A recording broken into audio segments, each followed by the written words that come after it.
Alors aujourd'hui, Adoma est le premier opérateur sur le sujet de la demande d'asile, donc avec plus de 25 000 places à ce stade.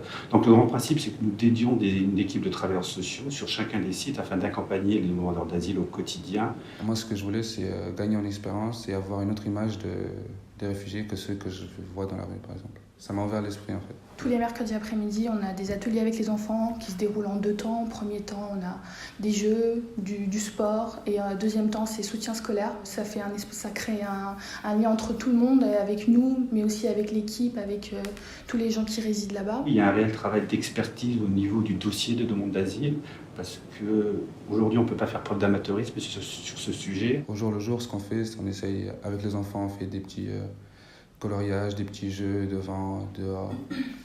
Les sortir un peu de la structure pour qu'ils oublient l'aspect administratif et le stress des procédures et tout ça.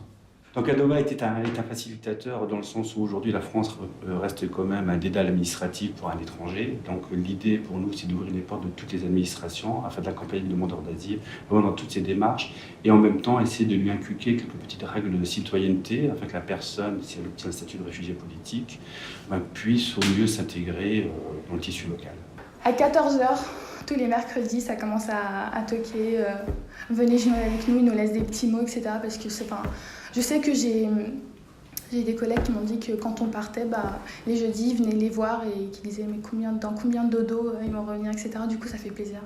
Adoma, dans le cadre des deux marchés, donc travail HES qu'il a conclu avec les deux ministères en question, a été accompagné par la SCI Hémisphère afin de pouvoir prendre l'acquisition de ces hôtels que nous allons transformer en résidence hôtelière à vocation sociale. Donc les investisseurs, bien entendu, nous ont demandé de compléter nos prestations par la mise en place d'indicateurs sociaux qui en fait balaient tout le parcours du demandeur d'asile, de son entrée à sa sortie pour le marché Prada, et d'une personne, on va dire, qu'on a accueillie, parce qu'on dit qu'elle relève du droit commun, aussi de son entrée à sa sortie. Une expérience très enrichissante humainement. Alors, en termes de retour positif, effectivement, nous avons le site de Chignan en Savoie, qui est une toute petite commune qui fait, je crois, moins de 1000 habitants, avec donc cet hôtel qui aujourd'hui devient un Prada, qui était perché un petit peu en contrebas du village.